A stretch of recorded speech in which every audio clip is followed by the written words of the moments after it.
The gavel slammed, echoing like a storm across the courtroom. Mr. Clean, the judge began, voice flat and formal. Do you understand you are being required to provide child support for the minor involved? Claire, my sister, tightened her hold on my husband's arm. My husband, Ethan, she corrected herself, standing tall with a practiced quiver in her voice. She insisted she would take responsibility, pointing out that the child was conceived during our marriage.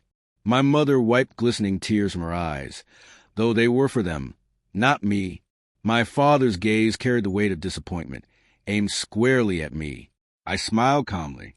They thought I had cracked, but I hadn't, not even close.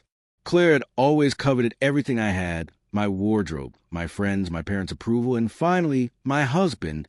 I had once dismissed it as petty envy, but envy, when nurtured, turns into a kind of hunger. Ethan and I had been married 5 years. He was charming in the quiet, methodical way that fools people into thinking he's kind. I had fallen for it, too. He called me his calm in the storm, and I mistook that for love, never realized it was convenience. It began subtly, her name popping up too often in his messages, her number saved in his phone with flimsy excuses. She just needs advice, he'd say. I wanted to trust him, until the hotel invoice arrived. 2 nights in the same suite, same dates as his business trip. When I confronted him, he didn't lie. He simply stared at me with hollow eyes. You've always been too distant. Claire understands me, he said. It wasn't just betrayal, it was mockery. I didn't shed a tear. I never had.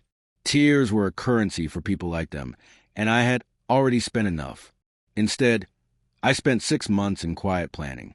I filed for divorce without drama, signing papers with unwavering hands.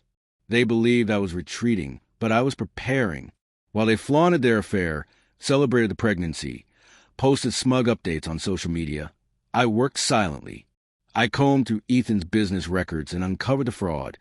Loans taken in my name, investments mismanaged, all documented and signed. When the divorce settlement came, I handed him the pen with a serene smile. Legally, he walked away with everything, property, car, company. But the moment the papers were signed, the authorities already had evidence linking all assets to his fraudulent activity. He inherited the disaster. I walked away untouched. 2 months later, the baby was born, a girl. My parents urged me to visit, claiming it was for peace. Curiosity, not mercy, brought me there. Claire glowed in a way only new mothers and manipulators can offer me the child. She's family, too, she said, her voice saccharine. I leaned close, letting my calm seep into every word. Family is earned, Claire, not stolen. Then came the court summons. They claimed Ethan couldn't pay child support. The company had collapsed, the house seized, accounts frozen. And of course, they blamed me. I let them. So here we were, in court. Claire's voice trembled as she performed her role of victim. Ethan sat silent. My parents glared, convinced I had destroyed everything. When the judge asked for my statement, I rose deliberately, speaking with measured calm. Yes, Your Honor, I have something to add.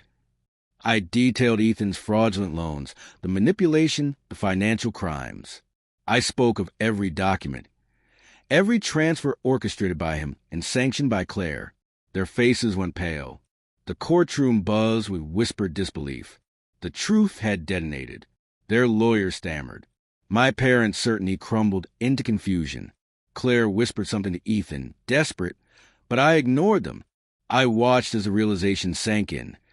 Their carefully constructed life rested on a fraud so meticulously documented it would take years to unravel. The court recessed. Reporters waited outside, but I walked past them without a glance. Behind me, I heard my mother's voice, pleading for me to fix what they had broken. I didn't turn around.